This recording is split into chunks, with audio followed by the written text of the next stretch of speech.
বিভাগ হায় হায় হায় হায় হায় হায় হায় হায়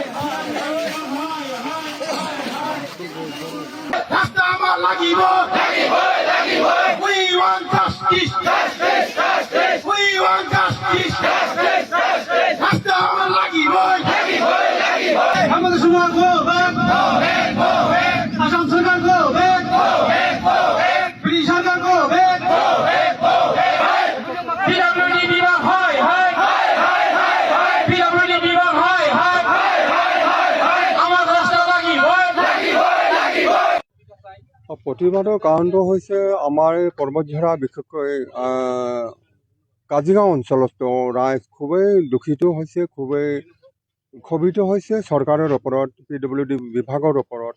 2023 চনত মুখ্যমন্ত্ৰী পকীপথ যোজনা আঁচনি কোকৰাঝাৰ জিলাৰ যিটো নেকি পৰ্বতঝৰা মহকুমাৰ অন্তৰ্গত আমাৰ নেশ্যনেল হাইৱে আছে চুপাৰীঘাট নেশ্যনেল হাইৱে যিটো জইনিং, এই জইনিঙৰ পৰা কাজিগাঁও থানালৈকে, তাৰমানে কাজিগাঁও মহকুমা পৰ্বতঝৰা মহকুমাৰ কাৰ্যালয়লৈকে যিটো পকীপথ যিটো ৰাস্তা নিৰ্মাণ কৰি আছে 2023 চনৰ আৰম্ভ কৰিছিলে। আজিলৈ 4 বছৰ হ'ল। 4 বছৰতো আজি 3 কিলোমিটাৰ ৰাস্তাটো শেষ কৰিব পৰা নহ'ল তেওঁলোকে। এতিয়া 4 বছৰত এই 10-11 কিলোমিটাৰ ৰাস্তাটো যে পকীপথ 11.5 কোটি টকীয়া যিটো নেকি আঁচনি 4 বছৰত শেষ কৰিব নোৱাৰোঁতে এইটো ৰাইজে খুবেই জমৰ যাতনা ভুগি আছে। ইমান ৰোগী ধুবুৰীলৈ কোকৰাঝাৰলৈ হস্পিটেললৈ লৈ যায় মানুহে, ৰাইজে, আৰু কলেজত আহে ইফালৰ পৰা আমাৰ আলমগঞ্জ, দেৱীতলা, দামপুৰ ধৰি লওক, তাৰ পৰা আৰু গৌৰীপুৰৰ পৰালৈকে আহে, এইফালে কলেজত আহে, স্কুলত আহে, বিভিন্ন আৰু পৰ্বতঝৰা মহকুমা যিটো নেকি কাৰ্যালয় কৰিবলৈ যিলোকে আহে ৰাইজ খুবেই জমৰ যাতনা ভুগি আছে। আজিলৈকে মানে নহ'ল। গতিকে মুখ্যমন্ত্ৰী ডাঙৰীয়াক আমি অনুৰোধ জনাইছোঁ, অসম চৰকাৰ বিজেপি চৰকাৰ খুবেই ষ্ট্ৰং এটা চৰকাৰ বুলি সকলো ৰাইজে জানে, কিন্তু তথাপিও এই মুখ্যমন্ত্ৰী পকীপথ যোজনা আঁচনিৰ ৰাস্তা 4 বছৰত যে শেষ কৰিব নোৱাৰিলে, এই কাজিগাঁও অঞ্চলত পৰ্বতঝৰা অঞ্চলত ৰাইজে এইটো আশ্চৰ্য প্ৰকাশ কৰিছে।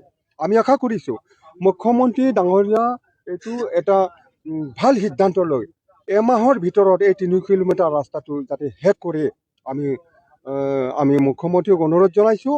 আৰু ৰাইজে আশা কৰিছে, এতিয়া ৰাইজে সিদ্ধান্ত লৈছে যদি 7 দিনৰ ভিতৰত যদি কামটো যদি আৰম্ভ নকৰে, অনতিপলমে যদি এইটো মানে কিবা এটা সিদ্ধান্ত নলয়, পিডব্লিউডি বিভাগে কি কৰি আছে। এতিয়া 2জন কণ্ট্ৰেক্টাৰ আছে বুলি আমি জানিবলৈ পাইছোঁ। এজন আছে মহেশ কুমাৰ চানানী এই ৰাস্তাটো তেওঁ বোলে পাইছে, আৰু কিন্তু চাব কণ্ট্ৰেক্ট হিচাপে পাইছে গোসাইগাঁৱৰে জেটমল মালো, এই জেটমল মালোৱে চাব কণ্ট্ৰেক্ট লৈ পেলাই কামটো কৰি আছে।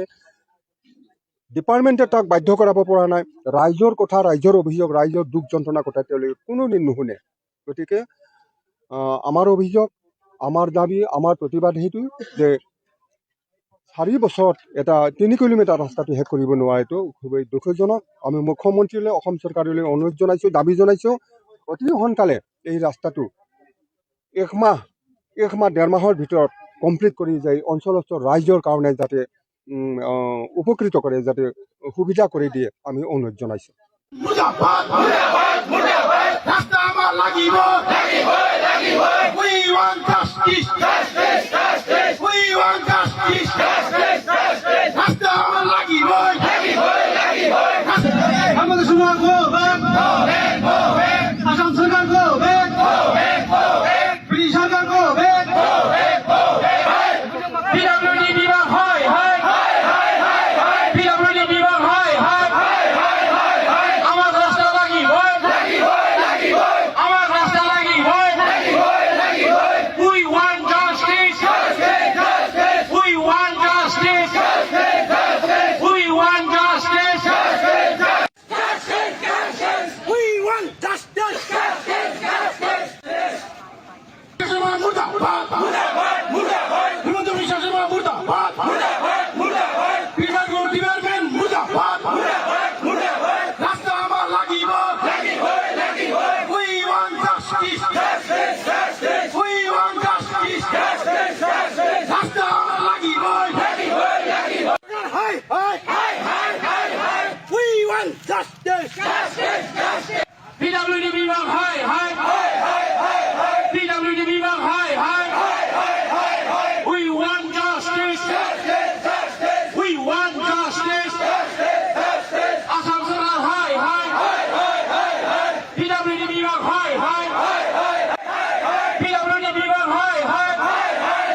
এইখিনি লৈ আমি প্ৰতিবাদী কাৰ্যসূচী আৰম্ভ কৰিব। মিডিয়া ভাই বন্ধুসকল আহিছে ইয়ালৈ, তাৰে কিছুমান নিয়ম নীতি আছে, সবাই যাতে মিলি একগোট হৈ ইয়ালৈ যিহেতু প্ৰতিবাদী কাৰ্যসূচী লৈছো, আপোনালোকে নিয়ম মানি